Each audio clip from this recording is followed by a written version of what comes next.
Minsan Kalyada.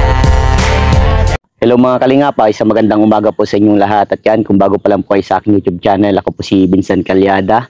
Paki-like and share po nitong video ito para mapalawak pa po natin ang pagtulong pa sa mga taong nangangailangan. At huwag niyo pong kalimutan na pinutin po ang notification bell para lagi po yung updated po sa aking mga bagong uploads. At please po, don't skip ads. At maraming salamat po sa lahat ng bumati sa akin. Maraming salamat po sa inyo at sa mga solid supporter ko, salamat po sa inyo. So ngayon na araw po ay meron pong iaabot po tayo ng mga pinabot po ng mga buting sponsor para kala Nanay Tinay. At papa-estimate ko na din po sa kapatid ko kung ano po yung mga gagamitin dito sa bubong po nila, no. Unahin na muna natin po yung bubong para meron po sila masilungan kapag nagtag-ulan na po. So ayan mga kalingap, maraming salamat po sa mga buting sponsor.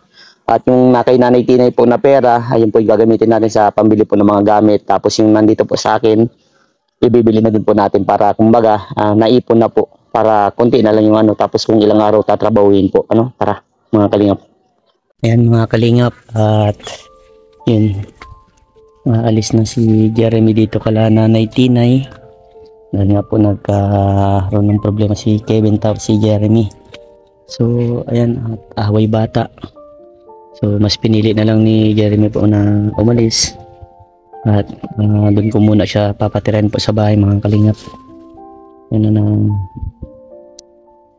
yan na yung lahat ng gamit niya. Mga Tinay, sa bahay na muna si Jeremy po, ano, para hindi na po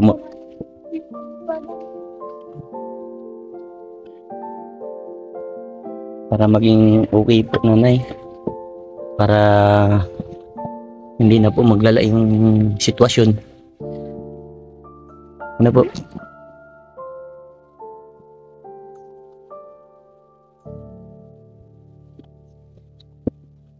Bay talaga ng Nanay Tinay, oh.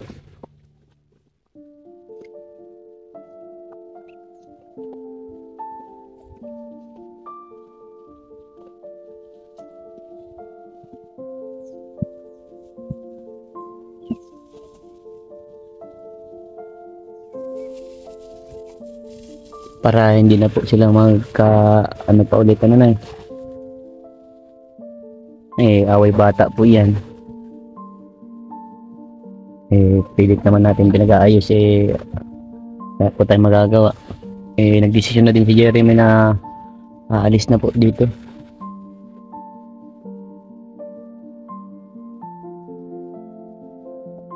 So ayan, Jeremy, para maayos yung pagpaalam kay Nanay Tinay dahil nga sa nangyari sa inyo ni Kevin, magpaalam ka na lang din kay Nanay Tinay na alam ko na isa din sa naging mabuting magulang para sa iyo.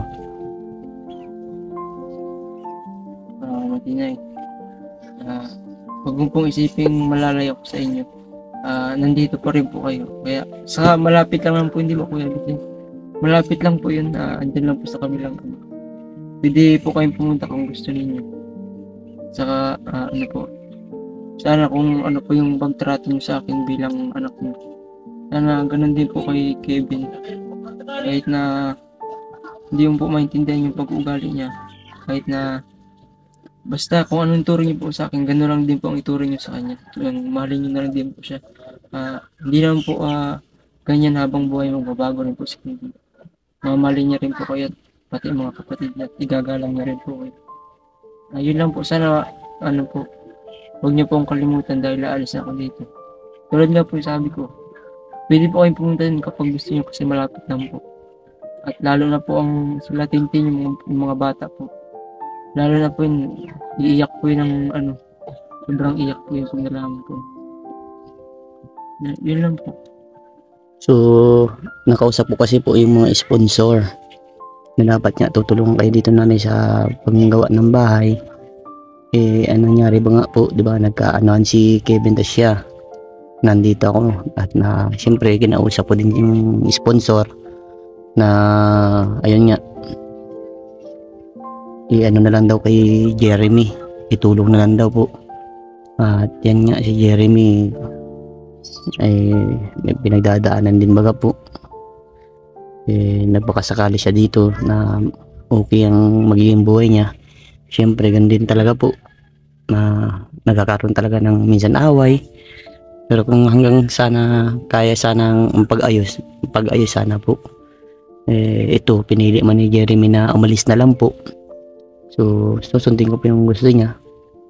At sabi ko nga po, doon muna siya sa bahay. Ampunin ko muna si Jeremy. Wala siyang ibang pupuntahan, wala siyang ibang tutulungan po.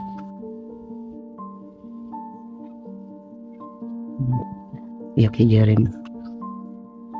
Bakit, Jeremy?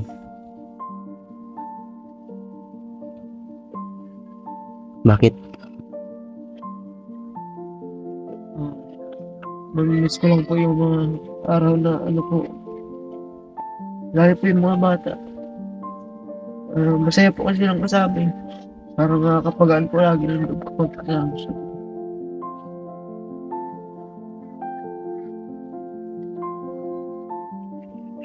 Siyempre, tagal na naging magkakasama kayo dito na eh. Ilang buwan na din dito si Jeremy po, di ba?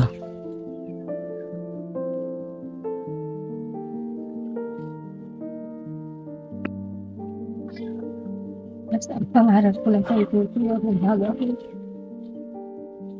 At sikap na mag-aral. Nasabi niya pa na gusto niyang ano yun ang buhay niya. Wag mong gagawin yan, Toy. Yung gagawin, yung sama yun. Nandiyan ang Panginoon.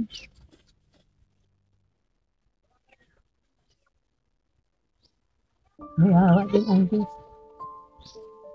Ano po, parang ganito po talaga yung realidad sa buhay itong nangyayari.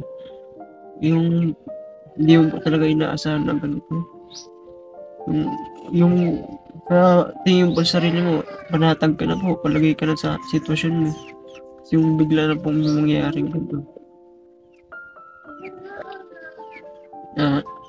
Sa mga makakapanood po nito, sa mga kaedad ko po niya, napakaswerte ninyo kung hindi nyo nararanasan po yun. Bakit nasabi mo yan, Jeremy? Wala nang maayos na pamilya, matirahan, at yung pati pag-aaral ko naapektuhan. Lahat na. Mga kapatid ko naghiwa-hiwalay na. Wala po ibang iniisip ko yung mga kapatid ko para gumaan po yung pakiramdam ko. Kapag inisip ko po lahat yung mga mabibigat na isipin ko pa, baka sobrang pa ma-depression ba ako. Kaya minsan po hindi ko lang piniisip na mas makakabigat po ng dalayan po na yun. Yun lang po. Yan. Ang alam nung asawa mo nanay, nandito siya. Mapapanood din dito ni tatay. So, pwede ka din magsabi kay Jeremy kay tatay dito, mapapanood niya to.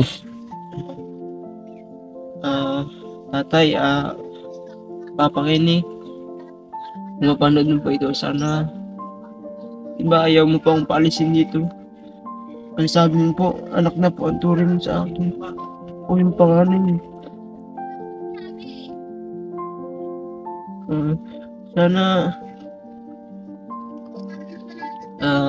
matanggap niyo po yung decision ka na alis na lang po dito para di na po lumala yung sitwasyon. Sana hindi na lang po pagalitan si Kevin dahil alam ko po yung nararamdaman niya. Kulang lang po siguro siya sa, pero hindi ko masasabing kulang sa pagmamahal dahil inaalagaan po siya para mamatini kahit nagkakasakit. Basta yun na lang po, mahalin nyo na lang po si Kevin. Hindi naman po habang buhay niyan, magbabago din po siya. At i-respeto nyo din po at balang araw mga tatanda sa kanya. At mamahalin niya rin po ang mga kapatid niya.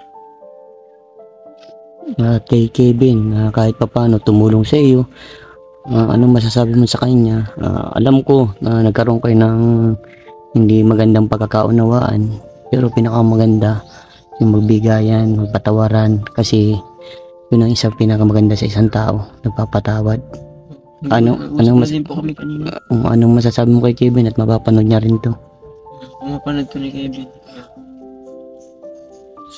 Sana maging masaya ka na dahil aalis na ako dito.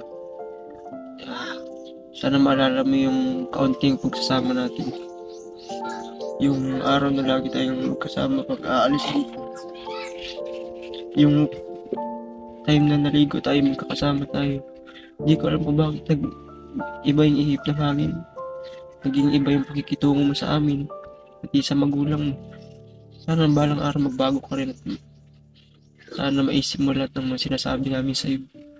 At para na rin mahalin ka ng mga kapatid mo at irespeto ka.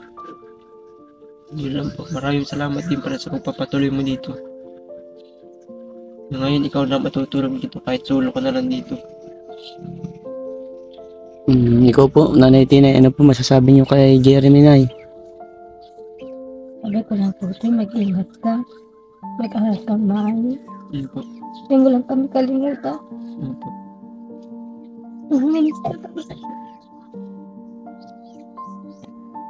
Wala pong kanitintin. Yung Tintin yung pangalawa po. Gini din po. Ang ginilin. Hindi mo kang gagawin mo. Yun po. Kung pananatin sa iyo. Nakakalungkot man, Nanay Tinay, pero ayan niya po. Mabot na po sa ganitong sitwasyon na siya po ialis sa inyo. Andiyan nata po, Nanay, yung pangalawa mong anak para makapagpaalam po si Jeremy. Anong pangalan niya? That's me. Kasi Yan, andyan nata po. Tawagin mo Jeremy. tawag si Nini. So, ayan na. Mas malala daw mag-iyak yun.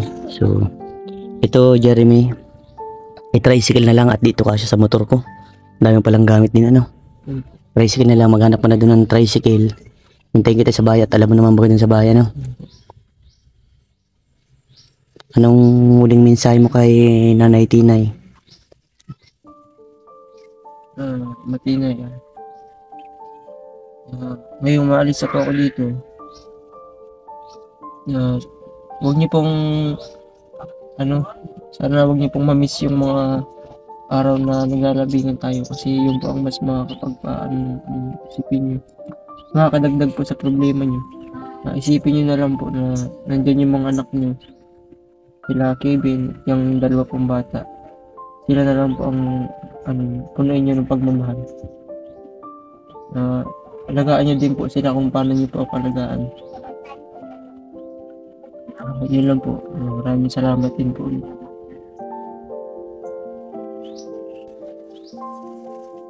Ito po po. Ito yung pangarap ko. Tandaan po. Sige. At hintayin ka din sa bahay, At doon ka muna sa bahay magtira. Ako muna nga ampun sa'yo, ha? Sige, Nanay. At mauna muna ako po sa bahay. Tapos hintayin na lang kita din, Jeremy, Sige. Mga kalingap naiyak din si Ginilin. Ayaw niya kasing maalis si Kuya Jeremy niya. Ginilin, sana maintindihan mo, ha? Okay? Kapitbahay mo man lang din yan. Nandito lang baga sa may sa amin. At least makikita mo din. Ha? Kuya. At nagkaroon kasing di nagkaintindihan ay, ha? Kausapin mo, Jeremy. Malapit lang ba school mo? Diyan lang ako punta. Maiyak ito. Ano? Maiyak ito. Sige lang.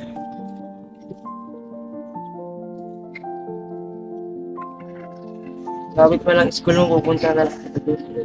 Oo, malapit lang baga. Kapitbahay lang ang school mo. Huwag ka na daw maiyak, Ginilin, ha? Huwag na maiyak at malapit lang.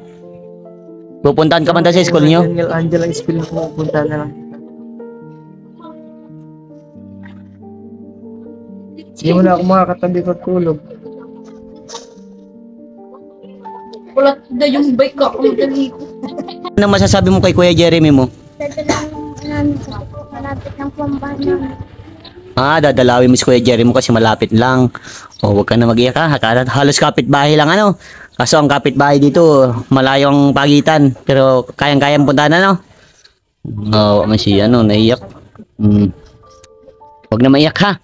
O, at malapit man lang. Kung gusto mong puntahan si Kuya Jeremy mo, pa-chat mo lang ako kay Kuya Kevin mo, susunduin kita ha. Okay? Ano masasabi mo kay para matanggap niya na ni Jeneline? Huwag ka nang umiyak. Malapit lang baga yung school mo, andyan lang lagi kitang pupuntahan. Kaya lagi mo rin akong makakasama pag may pasok ka. Sa nasimba baga kayo paglinggo, andyan ka, dito lang po simba. Mag-iingat lang kayo palagi, lalo na wala na ako din. Huwag mo masyado si kuyang mamiss ha, nandito lang naman ako malapit lang. I love ko pa rin din.